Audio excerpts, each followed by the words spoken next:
Now, today, COVID has changed the way we have been thinking and living in this planet. God has told us, look, you might be technically superior, you might do a lot of scientific improvements. Still, there are ways where the entire earth can come to a standstill. And that is what we have witnessed in the last few months. Especially in India, we've got almost 60 days of lockdown. And this has impacted a lot on our cash inflows. Outflow is almost same as it was earlier. So today we are going to talk about how do we do an effective way of cash management, and we're going to cover it from two perspectives. One from a business person perspective, two is from a personal perspective. Apart from that, we'll cover up this MSME scheme which has been announced by the government last week and what is in it for MSME sector. Now, before I start, I want to talk about this one, which is opportunity does not make appointments. You have to be ready when it arrives. Though we are in crisis, there are ample of opportunities, some of which we will go through when in the presentation, and more you will see in the market where if you are able to think and make good decisions, you can create a lot of financial wealth for yourself and for your family.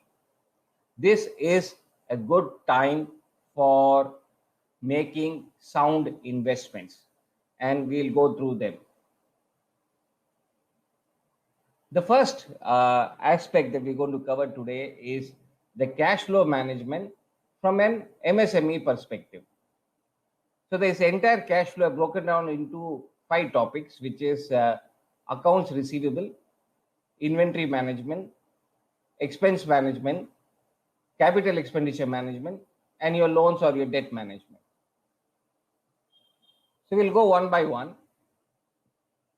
The first is the debtors management. Now, most of the businessmen over here would have experienced this, that if you've been calling your debtors to make payment, either they don't answer your calls, or if they do, they politely tell you, sir, it's the market is not there, they don't have any cash, please wait. Now, debtors management will be a very big challenge in the coming months. So put out a small strategy of what you can do in your business to managing the debtors, as well as make sure you have cash enough in your business to keep moving. So I've divided the debtors into 4 categories. So category 1, and the criteria that I've applied is whether normally they've been paying you faster or slower, and in terms of the volume of business they've been generating and giving it to you, whether it is a higher or significant or a lower or not that significant volume they've been contributing to your business.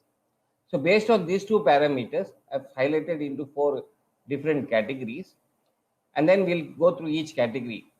So category 1 customers are those who normally pay you faster, and they also contribute significantly to your business. They give you high volumes. What do you do with them?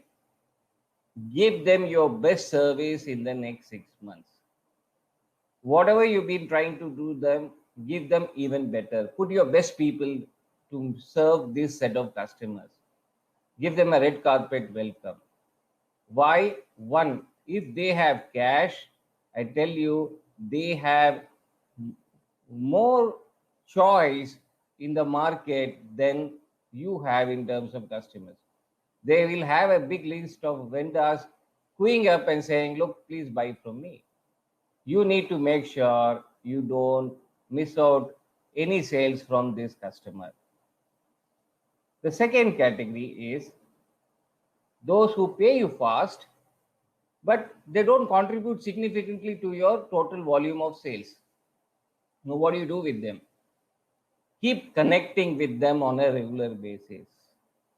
Because they normally pay you fast, that means they have significant cash with them. Try to see if they can increase business with you. They may be buying from other vendors more and less from you. So again, with your relationship, you can try and pull them to your side, or they also may move away thinking that, look, we'll have less vendors, but your relationship will make sure they keep buying from you. So connect with those customers and make sure you try to get as much as cash into your system as possible. Now, the third category, which is really going to make you sweat, are those who pay you slow but give significant volume in your business. Now, this category is where you need to do a lot of negotiation and a regular negotiation. See, every time they come up and say, look, we want to buy, you need to go and ask them for payment immediately, or sit down and renegotiate your terms, your discount terms, whatever offers you've been giving, try to negotiate with them, so that either they pay you a little faster, or they try and do something to make sure you have a slightly higher margin in that business. This way you can protect yourself during this cash crisis, because most of the businessmen are going to tend to borrow from outside during the next 6 to 1 year to make sure they're floating. So their cost is going to increase, and they need to make sure they can cover up that additional cost in their business. So this category 3 is where you need to keep a big tap on. You need to have a list of those customers and have a regular discussion with them on an ongoing basis. The category 4, where they pay you slow and their contribution to your business in terms of volume is also very low. Be very cautious while dealing with them in the next few months. Only sell them when you are able to get back your previous balance, as well as you see a good chance of recovering the current sales that you're going to do. If not, try to get your balance and try somehow to manage them and not have too much of sales with them. It is okay to lose sales rather than locking up your working capital and paying interest to the bank and outsiders. Even if you are cash surplus, I tell you, instead of locking your money with debtors who are not so significant or with customers who are not significant, you will see ample of opportunities in your business itself to grow. That free cash will help you to grow at a much faster rate, some of which we'll discuss in the coming slides. The next and the most significant part is the inventory management, especially those who are in retail business. For them, this becomes extremely important. Now, here also I've tried to segregate them into 4 sets based on 2 parameters. First being, how fast is the movement of the inventory? 2, whether you're making a significant margin or a much lower margin in that inventory. Now here, if you are in a manufacturing sector, in relation to the inventory of your raw material, when you try to do this sort of a matrix, apply this in terms of the finished goods that will be manufactured from those raw material. So it's not about whether that raw material is consumed faster in your factory. That is not the criteria here. Whether the finished goods that will be made out of that raw material, will that be sold faster in the market? That is the criteria you need to apply, and then you need to make this matrix. So again, we are looking at something called the C2C cycle, or the cash to cash cycle. So now how do you deal with this set of inventories? Number 1, the first set, where the movement of the inventory side, it sells very, very faster. It's a very fast moving product in the market, and you get a decent and a higher margin from selling this. Try to create a buffer stock, because this will be in demand in the coming months. Most of your competitors will be going after this. And please also understand, it's just not you're going to be competing only against your existing market. New markets are going to open. we are going to see much more significant change in terms of the buying and selling pattern in India and outside India. So the entire demand supply graphs can go and change significantly. So those items which are moving faster and you get good margins from them, create a good stock so that you can keep selling and keep getting cash into your business. The second set are those inventory where the movement is higher, they're fast selling things, but they give you very, very less margin. Now here, because they give you less margin, doesn't mean you don't give them much significant. They will keep giving you the cash. The much needed cash rotation will happen in your system. So stock which is more than reorder level. Now, what do you mean by this reorder level? Reorder level means the number of days it takes for you to get the supply from your vendor into the quantity sold per day. Say, for example, for an item, it takes 10 days to get the stock from your vendor, and every day you're selling 100 pieces, then the reorder level is 100 into 10,000 pieces. So make sure you have stock little bit higher than the 100 pieces needed. Too much of stock will mean you have blocked your cash. Too less stock will deprive you from your sales and business. The third, where the movement is lower, but you get a decent margin. So those are some of the niche products that you have where there are not much of competition and you would command a good margin in the market, but there are not significant buyers and it takes some time for the inventory to be fully sold out and converted into cash. Now here you need to stock only up to the level of reorder level.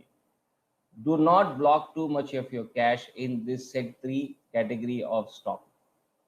Just make sure you have enough to keep your things moving. Sometimes it may result that there may be delays in the getting the order and you may miss out on a few days of sales, but it is fine, it is acceptable. Rather than blocking too much of cash, you can forego a little bit of sales and make sure you don't block too much cash in this set of inventory. The fourth are those set good to have category of stock where the movement is also lower and the margin is also lower, and you just have it just because somebody can come at once in a blue moon and come and ask you and you don't want to say no to a customer. Those stock, please have it only if you have a good or an order, a reliable order.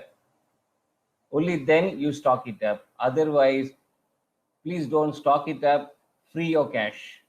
Free your cash so you can focus your cash on other aspects. Make sure you survive and grow during this period. The third and the most crucial, expense management. Now split expenses into 3 categories. 1, the mandatory, 2, the need-based, and 3, avoidable. So I'll go one by one. The first one, the mandatory expense. The mandatory expense are those expenses which you have to do to keep your business operational. Anything which is not required to keep your business operational is not mandatory at all. And it should not be almost all the 100% or 80% of your expense. It should be a certain portion of your expense. Otherwise, you have not done enough work to understand whether it is mandatory or not mandatory. Even your employees, if you have 100 staff, doesn't mean all your 100 staff salary is mandatory. No, even in the staff, find out which are those staff who are essentially required to keep your business moving. Only those salary will come under this category called mandatory. So it's just not based on the head of expense, but it is based on how it is mandatory for you to keep your business going.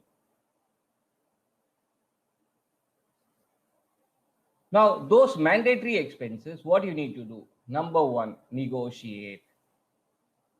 Go to them, go to those stakeholders and say, look, due to this COVID situation, definitely we have got a loss of cash in the last 2 months. Plus, there will be some risk of getting cash in the next 6 months to 1 year. But because it's mandatory, we need you, we cannot avoid it. So why don't you see how we can make sure we survive this period as well as you get what return of what you want. A minimum reduction of 10 to 15% is very much now acceptable in this category. Even when you look at salary across the globe, what we are seeing is, the trends that we are seeing is, for non-managerial staff, there is a cut of 10%. The middle management is taking a cut between 15 to 20%, and senior management anywhere between 30 to 40%. So there is nothing harm in going and renegotiating salary with your staff. Similarly, your rent and other expenses, fixed expenses, you can go to the landlord and ask for some rebate in your rent, either a permanent reduction, say 10% per month for certain months, or for the last 2 months, you can say, look, why don't we have some sort of a rebate only for this 2 months of period of lockdown? Or third option is, most of you would have given a significant amount of advance as rent, which is again a cash of yours which is locked up and with your landlord. You can always go and say, look, why don't you adjust the rent against the advance that I've given? So ultimately my advance amount is only coming down, and maybe after 6 months or 1 year, I'll go back and recoup the advance amount and give you a higher amount next year, so that I am also free of cash. Again, you need to have as many arrows and as many skills as possible to fight against this situation that you have. Number two is the managing payout. Just because it is a mandatory expense and because you have been paying, say on 31st or by 7th of subsequent month every month, doesn't mean that it has to be the same even now. There are a lot of companies who are paying their salary in trenches, say 33%, 33%, 33% every 10 days in the subsequent month. They are paying rent with a lag of 15 to 20 days. These are very much acceptable. Again, go back and negotiate it and communicate with those stakeholders. Look, there will be some delay. If your company has a lot of OD and you're paying significant amount of interest, this way of managing payout will help you in reduction of your interest cost, even though you are within your OD limits, and reduce the pressure on the management. The second category of how I have categorized my expense is something called need-based. Now, what is this need-based expense? These are those expenses where you can or you need to make only when you're going to get into a situation of getting some business. So if your business is increasing or you have some very critical customer, only then you need to spend those amount. Now, in those cases, your cash inflow from those transactions should be higher than the cash flow it depends. Now, depending on your business, you may see that some of your situations may require you to spend, say, 100 rupees today to get, say, 80 rupees within the next 10 days and another 40 rupees after 6 months. Now, what happens is, in the short run, you are having a shortfall of 20 rupees, which again you need to borrow from outside. Now, those type of need-based expense you need to avoid. It's not that you need to eliminate it. You have to go back and redraw the proposal of how either that 100 outflow can also match the same timing of you getting the inflow. Go negotiate, draw a separate proposal, redraw your contracts, Look at your business processes and see where you can match the cash inflow, the timing of cash inflow with the timing of cash outflow. And always you end up having a small additional cash with you at all stages so that you keep things moving and you're not under pressure. The third category of expense which are avoidable. In each business, if you sit down and see and analyze, there will be a lot of expenses which at some stage you can avoid. This is the time to take some drastic steps. It may not be where, people, some of the people may not be happy about it, but as a businessman, you should take tough decisions. And this is the right time to take tough decisions. All over the world, almost all big companies to small companies are taking tough decisions. So you are no exception at all. So please do take tough decision, even if your company or your business is cash sufficient. You're not under any stress. You can easily go through the next 6 months to 1 year. Still, please do this. Why am I saying this is there are going to be good opportunities for you where you have good assets. You can capitalize on your good assets in during this period of lockdown. So you need to have a lot more free cash, just not your regular cash, but much more than that in your kitty so that you can encash on those opportunities. So those expenses which are avoidable, please do when you have a lot of surplus cash and you don't know what to do about it. Two, you see good tangible benefit, either in the short run or in the long run for you and your business. Only then do such avoidable expenses.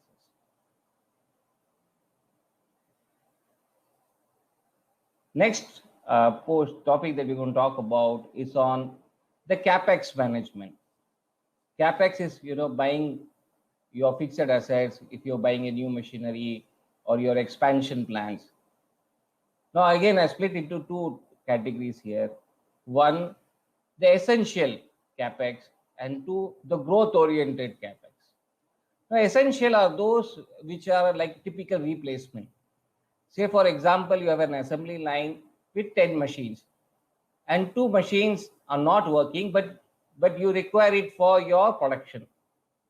Then you need to go and replace them. But you replace them only when you see some immediate cash flow coming in. Otherwise, please avoid them. You can do it little later. You can spend that money later. Two are your growth. Lockdown doesn't mean, or recovery stage is going to happen after 6 months, 1 year, doesn't mean you don't grow your business. Depending on the situation, depending on the demand and supply, depending on your risk appetite, definitely you can take a lot of steps to grow your business. But then, how should those be? Number one, growing your business and putting significant amount should come from your own funds or equity funds. You can take in some equity partner. Don't rely on debt. Don't borrow and grow for the next 6 months to 1 year, because this will impact your cash flows. No matter how well established businessman you are, there are going to be a lot of fluctuations in the market. You may have deep insights. You may be highly experienced guy. You may have an experts team or experts report. Still, we are going to see a huge fluctuation in the market in the next 6 months to 1 year. Some of your calculations may go wrong. So it is advisable that don't borrow heavily for your growth. If you want to grow, either use your own fund or get somebody as your partner contributing equity into your business. Two, research and negotiate.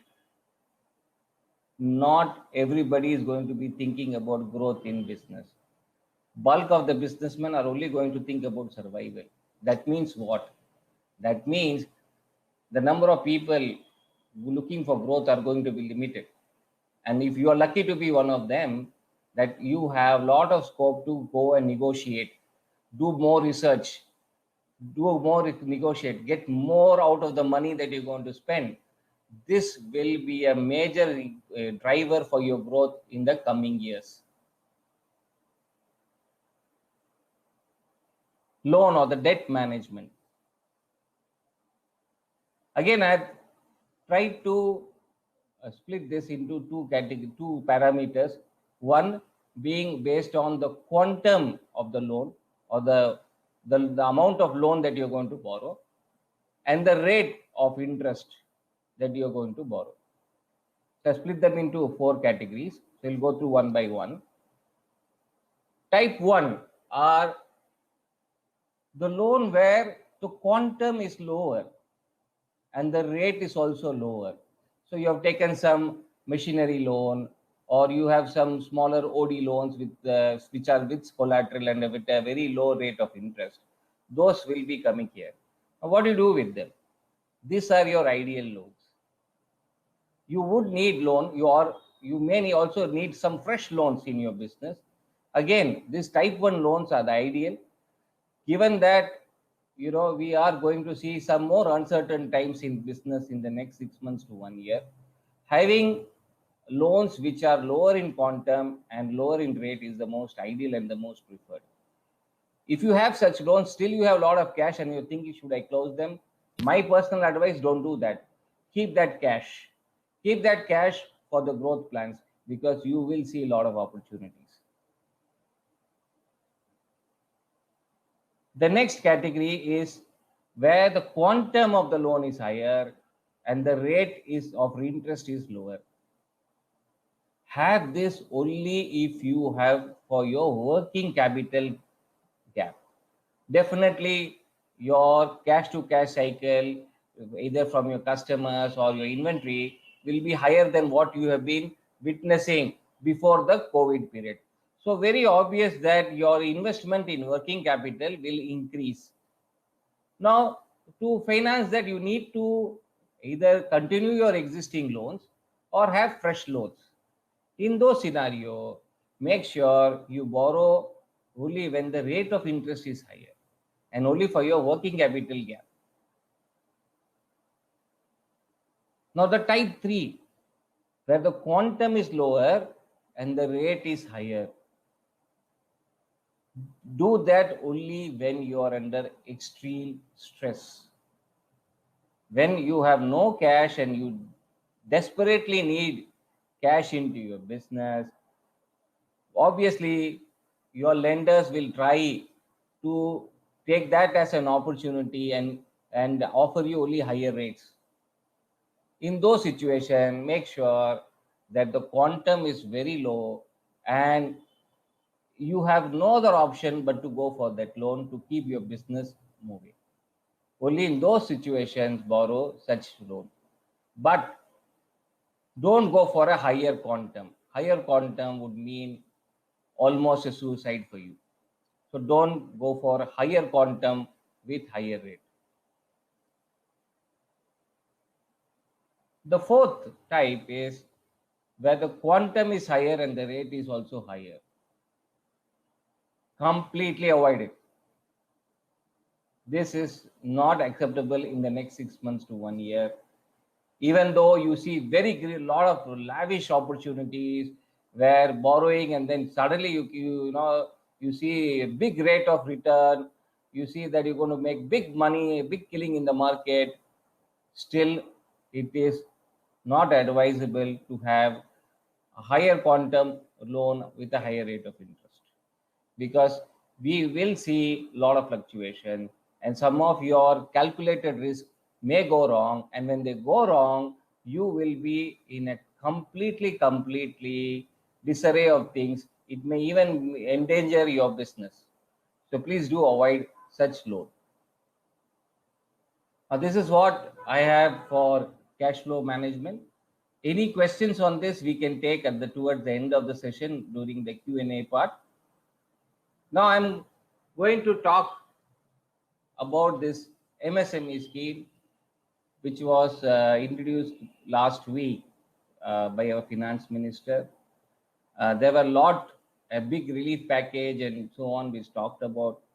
And many of us understand that bulk of it was only a change in the timing of paying the payments like advance tax, TDS, and cash, and not much significantly giving relief to the MSME sector. Still, I've just pulled on a few points which are really interesting. Now, before I do that, the government has also gone and changed the definition of MSME. First, we're going to talk about what is this MSME, the revised definition.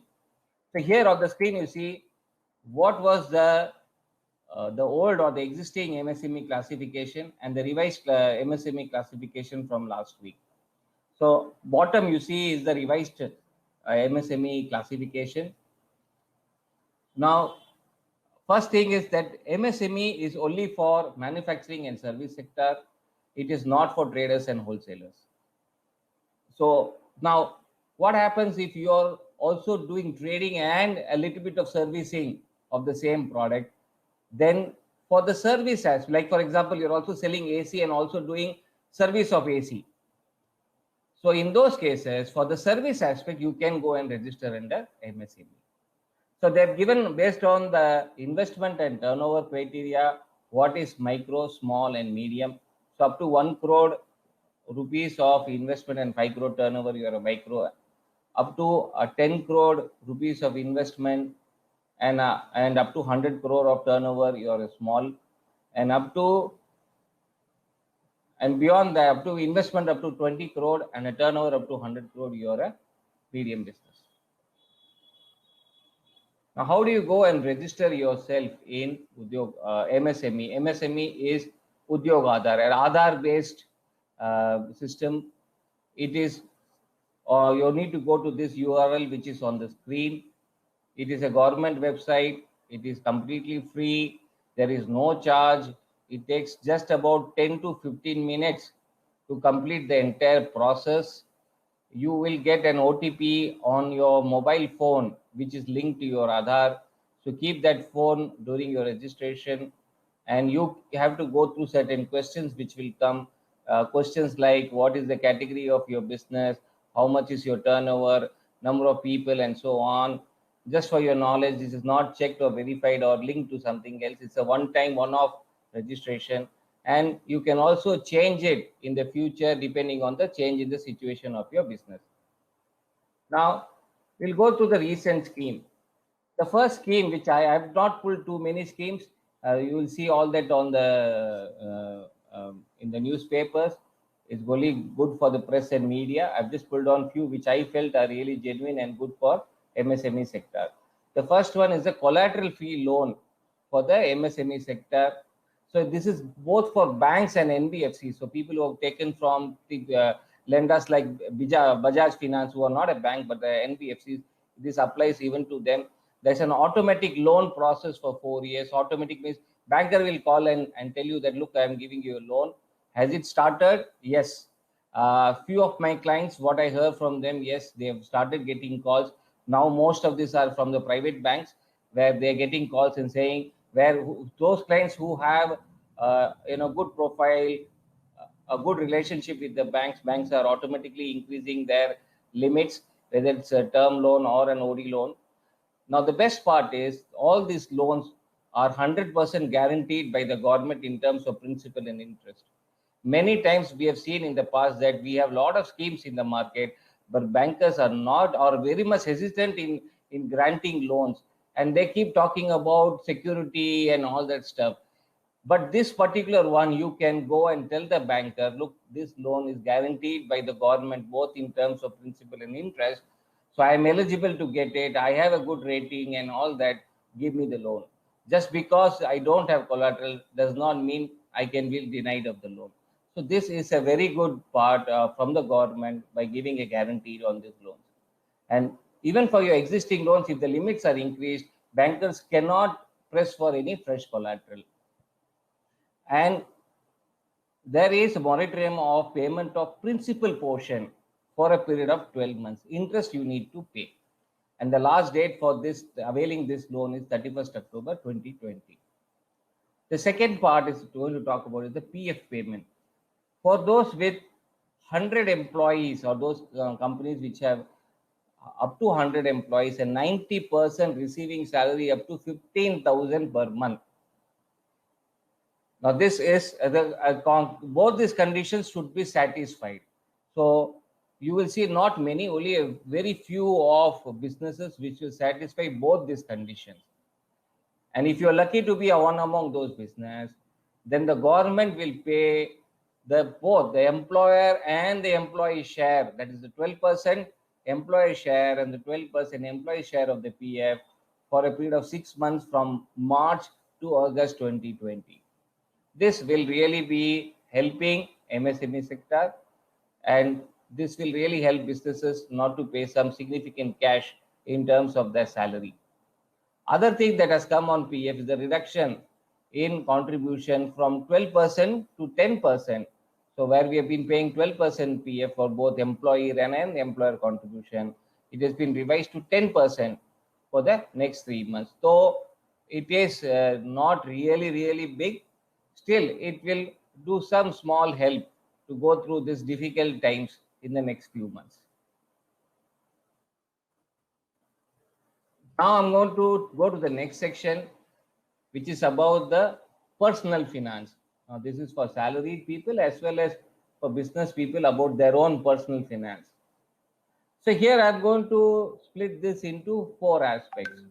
One, we're going to talk about the savings, then the investment, then your lifestyle and debt. So the first, savings. India is a saving economy, so we always first talk, as soon as we talk about personal finance, the first thing is savings. So we're going to talk about this savings. Sorry, some problem in my PPT. Hold on.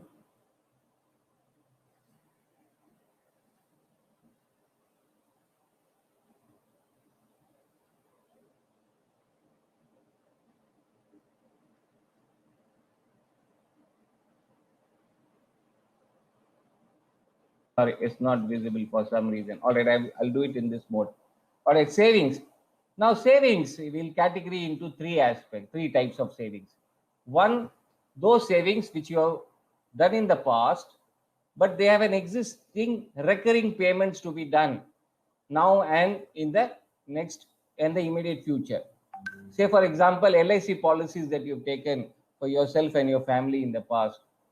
Now, those have to be, those annual installments have to be paid. Now, what do you do with them? First, even if you're under some stress in your personal financials, my personal recommendation is you continue with those savings, and if required, you borrow against those savings. Say, for example, even you can avail a loan against your LIC policies. You don't have to go anywhere. You can go to LIC itself and they'll give you a loan at a very attractive rate of interest. And they'll give it to the extent of the surrender value or the corpus value. You can go and loan. Or if you have some recurring deposits, you can go to the bank and bank will give you loan on based on your amount of money standing credit as of that date. So any existing recurring saving, continue, and if you're stressed with your cash flow, borrow up to the amount of corpus. 2, definitely doesn't mean that you will not have additional cash. There may be situations where you may have some surplus cash. So that means you might have to do some fresh savings. Now, fresh savings again are split into 2. Fresh, which is one time, where you just have to make one-time cash payment. There it is recommended you do up to 75% of the surplus cash you have. Don't put your entire surplus cash there, because we are going through certain uncertainties. You will see some spike in your expenses. Make sure you have some cash to keep yourself going. You may forego some return on your investment, which is, if you look at it, you can do that. So please only invest 75% up to of your surplus cash. And evaluate where are you going to make this investment. In today's situation, if you are lucky to have surplus cash, you are in big demand. Lot of investment proposal people will be chasing you. You will come up with lot of options in the market. Definitely make sure you get return which is twice the risk-free return. What is risk-free return? The FD rate. So today the FD rate is about 5 to 7% depending from bank to bank. So make sure you get at least twice of that rate when you are going to make any fresh investment today. Next is fresh recurring. So taking a new LIC policy or new, you can even go for different types of say SIPs and all that, where you might have to make a monthly, quarterly or annual payment. Now in those cases, I would recommend you take only up to the 50% of the recurring cash surplus you will have in the next 6 months to 1 year. So you may be getting in a good job, getting a very good monthly salary. After paying all your regular your expenses and other investments that you already have, still you may be left with some surplus cash. Take only 50% of that and further put for savings. Don't take the entire or exhaust entire, because there may be situation where your earnings may also fluctuate. So make sure you have some buffer and some cushion in case of some contingencies. Now recurring invest savings, you're going to get a lot of opportunities. And today, if you look at the mutual fund market, it is totally down. There are significant places where you can invest and make a very good return for yourself in the future. So your savings money, your retirement corpus, you can significantly increase in the next 6 months to 1 year. There's a very good opportunity in the market. You need to do a lot of research.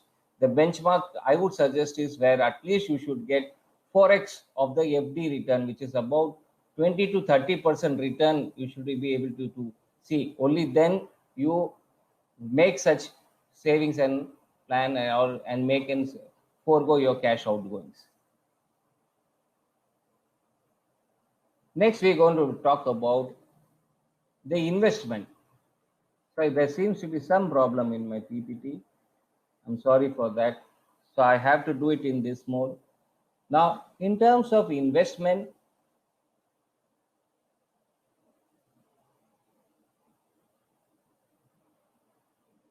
I split into two aspects. One is now just going back, what is the difference between savings and investment?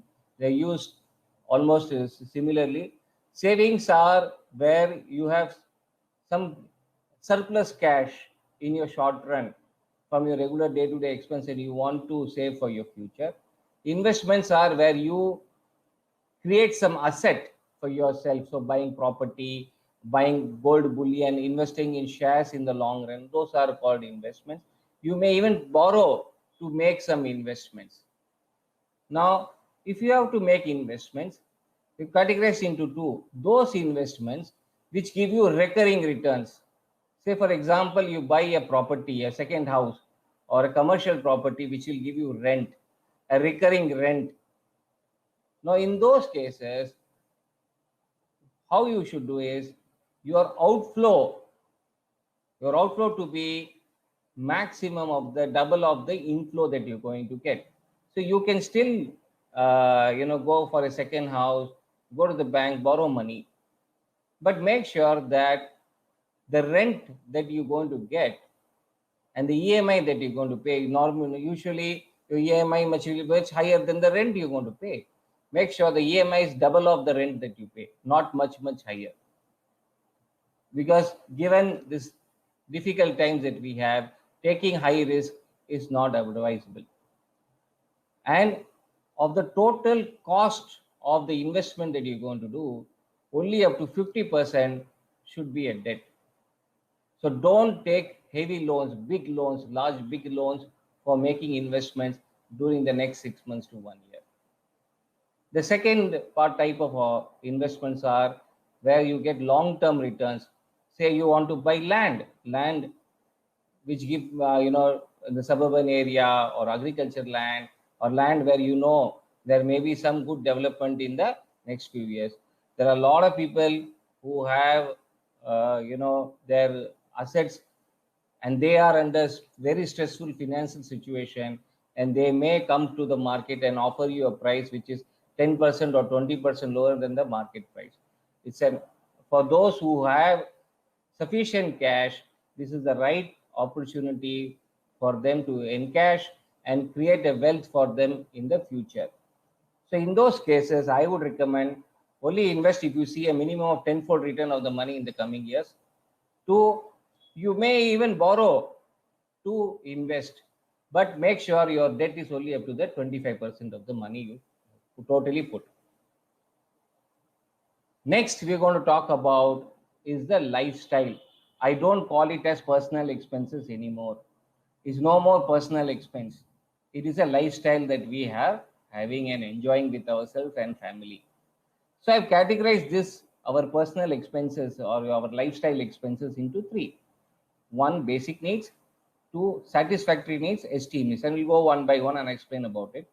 First, basic needs. Basic needs are your food, clothing, shelter, internet, Wi-Fi, education to your children, and so on.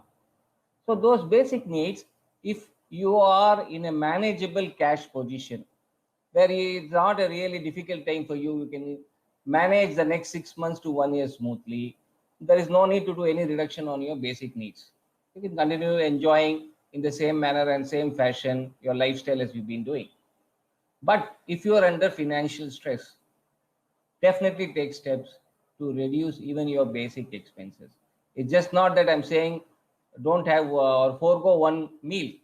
What I'm trying to tell you is try to see and negotiate. If you're paying a certain amount of rent, go to your landlord and say, I am under a difficult time. Why don't you reduce some rent for me? Or if it requires you have to move into a smaller house, don't shy, do it. Better to make sure you can survive with your family for the next 6 months to 1 year, and not just go by the fact that you might have to feel a little shamed in reducing your basic needs. In the long run, your responsibility to your family is much higher than you taking a smaller shame in the short run. The second aspect are called satisfactory needs. Now, what is the satisfactory needs? You going out, you enjoying with your friends, consumption of alcohol, buying certain small jewelry during festivals and so on. Those are your satisfactory need. You need to know that, just look, yes, I am earning, I'm the man of the house, and we are making money, so we should be spending on that, those aspects as well. If you are in a manageable cash situation, I would recommend still you reduce your budget by 10 to 20%, or other way around, try to make sure if you're spending the same money, you're going to get more value out of that money. Go research, bargain, negotiate, and get more of the money that you're going to spend. And if you're under stress, don't shy to cut it out by 50 to 75%, so that you can survive in this difficult time and you don't have to borrow too much heavily to impact the future of yourself and your family. The third come esteem needs. So buying a big car, lavish parties, lavish weddings, whenever they're going to allow us to do that, maybe 6 months or 1 year later. Try, even if you're in manageable position, try to reduce by over 20 to 33 for 1/3 of the cost that you're going to spend. Again, research and negotiate, and if required, slightly compromise. Nothing wrong in it. The whole world is compromising. You can also do that. Have that additional cash and use it for your growth and investment rather than just spending on your lifestyle. And if you are in stress, never ever spend. It is suicidal. Never ever do that. The last aspect that I'm going to talk is about the personal debt. There are a lot of people who are under huge personal debt. Similarly, there are a lot of people who are not having much debt and thinking whether they should go and take some debt to look at some of the growth opportunities of investment that they're seeing. So I've again put them into two categories. One, where the need for spending that money is avoidable or not, and whether the rate of return or rate of borrowing, the interest, is reasonable or higher.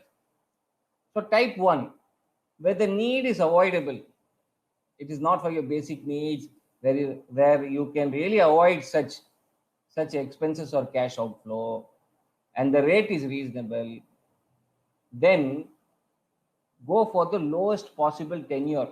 So if somebody is offering you 5 years EMI, 6 years EMI, try to go for 2 to 3 years EMI, so that you can pay that amount very quickly, get rid of the debt within the next 2-3 years, so that you're not impacting and the financial freedom and the financial future of yourself and your family. The type 2 is where the expense or the cash outflow is not avoidable, but the rate that you are borrowing is higher. But because it is for your day-to-day expense to keep your things moving in the next 6 months to 1 year, borrow the lowest possible amount. You may be enticed to borrow higher amounts. Don't ever do that. Try to find out what is the lowest you need in the next 6 months and borrow only to that extent. Otherwise, you will be putting your financial future into a big risk. The third is where the need is avoidable, that it is not for your day-to-day expense and the rate of interest is reasonable and you see a good opportunity to invest. In those cases, borrow only when the EMI that you need to pay is less than the free cash outflow or free cash that you have each month. So make sure it does not put you in stress in the short run. Make sure you're able to smoothly go through the next 6 months and 1 year and still enjoy investing and creating wealth for yourself. The fourth category is where the need is avoidable. It's not for your basic needs, it's for some investment needs, and the rate is higher. Even though you see a very big golden opportunity where returns look like very extravagant, 10 times, 100 times return of investing in that opportunity. But if you're going to end up borrowing at a higher rate, it is better to defer it, not do it now, take it at a later stage. Don't take too much of risk in the next 6 months to 1 year. And here, when I talk about debt also includes refinancing of existing debt. Most of the people are going to go through that refinancing stage in the next 6 months to 1 year. You can apply the same methodology even for that. So my last slide, sorry, I've slightly gone ahead of my scheduled time. In the words of Warren Buffett, an idiot with a plan can beat a genius without a plan. Make sure you have a plan, a budget, a flexible budget and a flexible plan to manage your financial state of affairs over the next 6 months to 1 year, and keep revisiting and reviewing your plan from time to time to make sure you are going to not only survive the next 6 months to 1 year, but also grow significantly and secure your financial future for yourself and grow your business in a very good manner. With this, I thank everybody and I'm ready for questions. Okay. There's a question from Mr. Ramamurthy. What are the minimum requirement to avail automatic loan without collateral for an MSME announced by PM? It is actually FM, and what is the process? All right. Sir, this is a very common question, and mine and other started accountants' phones are ringing since the time FM announced it. What I've already taken through that, it's a where you want to see an automatic loan where your existing, if you already have a loan, your existing banker should call you and offer you up to 25% increase in your existing credit limits. Again, there are no such conditions that it has to be 25. Banks may even offer little lower depending on the collateral or depending on your existing borrowing limits and so on. So you need to go and approach to your bank and make sure you get the maximum out of it. And what is the process? Well, there is no process defined. Normally FMs they don't tell us what is the process. There will be some internal methodology by each bank. So bank to bank, the policies may be different. You have to go to your bank and you need to find those policies there. What is the policy of lending in this criteria by your bank? Okay, next.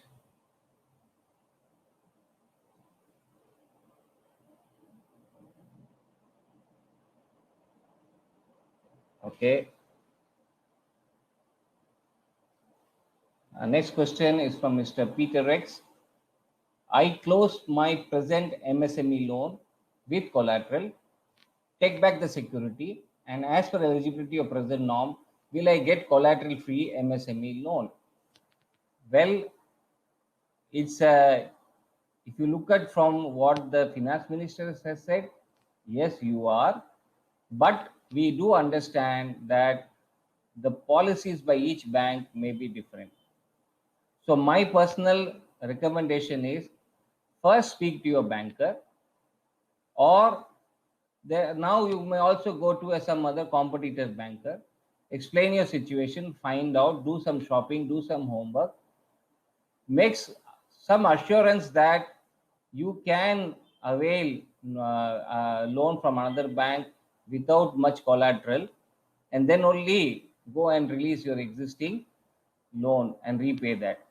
Otherwise, it may happen that you might have repaid your existing loan, but you might find it difficulty in availing the fresh loan, which may put your financial situation in stress in the short run.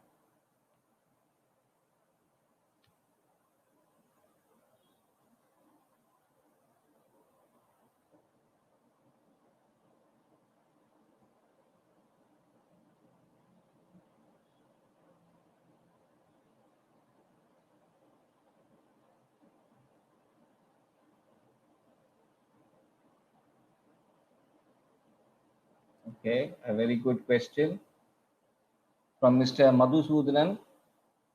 Is it right time to start new venture for those who lost their job? Will the government encourage in providing loan for such venture? Now, sir, all I want to say is, if you want to be an entrepreneur, then this is the right time to do it. It is an, the timing is where is immense challenge, more challenge than at any point of time. But this is the right time to set yourself in. So if you have an urge within you as an entrepreneur, and you do see, and you have done some research and have done some significant homework to identify where there is a gap in the market between demand and supply, and you have certain niche areas where you can go and make sales, then only I would recommend somebody entering into business. Otherwise, please do your research and your homework. Just because you want to get some loan or you have some collateral which you can give and take a loan doesn't mean you do a business. Being an entrepreneur and starting an enterprise requires much more skills, much more homework than just having cash in your hand.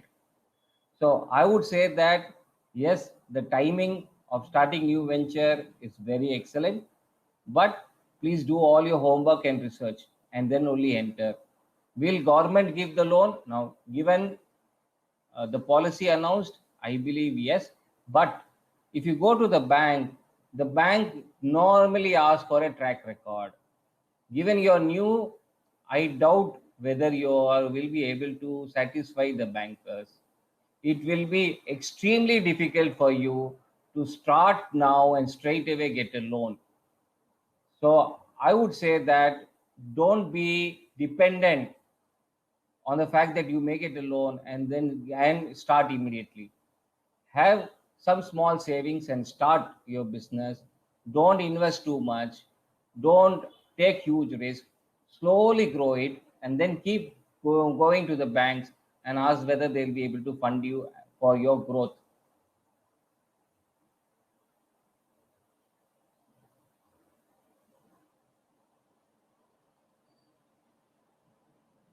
All right. There are a few questions on the MSME.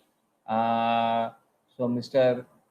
Bhavi Sheikh Shah, if I pronounced it correctly, they said, good evening, sir. I am into finance business and registered with Udyog Aadhar in 2017. Do we have to renew it every year? Is finance business eligible for MSME collateral free loan option? All right. Now, there are other few people who asked questions on Udyog Aadhar. I'll try to club it to save time. One, if Udyog Aadhar, you can register. It's linked to Aadhar. You can go to that Udyog Aadhar website. I'll share the link along with my presentation. It's a government website. It's completely free of cost. And there are a lot of other websites in the market where they will claim to get you, and then you need to go there, register, and they ask you to make payment. I would not recommend such websites. You can do it directly. So go and if you register once, unless your situation in the business changes, you don't have to go and register again and again. There is nothing called renewal to be done at the end of each 1 year, 3 year, nothing like that. Registering one time is sufficient. But if your situation in your business has changed significantly, you can go and change it. Yeah, you can change and go and edit. There is an edit option available in Udyog Aadhar.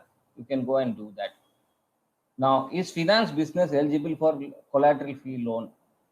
Now, normally banks do not give any loan for people who are in the business of lending further. It is a very normal trend all over the world, and I'm sure it will continue. So you getting a loan for your business will be extremely difficult. But if you're buying any property and so on, you do have some chance of getting some loan.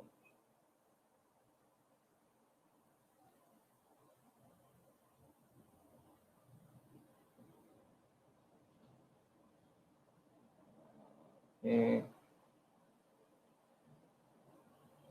Fine. Mr. Vignesh?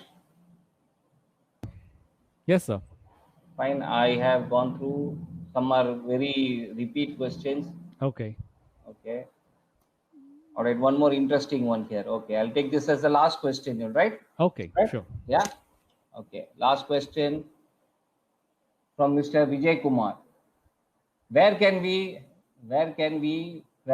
we can to invest 10% to 20% return on fresh recurring investment? Request you to provide scheme name, company name to this effect. I'm not an investment consultant. I don't sit down and evaluate investment proposals. There are sufficient experts in the market. There are people who do online, offline consulting as well. I would request you to liaison with them. They would be the right person to give you the guidance and suggestion. But what I have given you are the parameters for you to do an evaluation of the investment proposals. That is what I have put in my presentation. So you can use that as some sort of a guiding feature, whether you should invest in that scheme or you should research further. So I will never say don't invest. If you have cash, please do invest. It's a question whether you should keep doing more research or you feel that research is sufficient and let me go and make that investment. Again, it's your call, it's your money. You need to make a prudent decision. All right. All right. I don't see any more new questions coming up. I guess that's one question from Mr. Kadirvel Rathina. All right. Yeah. I can see now. Sorry. Yep. Okay. So with this, we can close it, sir. Yeah. From Mr. Kadirvel, is there any lower TDS deduction option given for service related for the MSME companies from the standard rate of 10% for professional tax, or we have to apply for lower TDS? All right. Yes, there has been this announcement as well for lower TDS. I have not covered in my presentation because I was focused on only those announcements which give significant cash inflow to MSME sector. And personally, I don't think this TDS is going to be of that significant help. So it may help in a smaller way to certain people.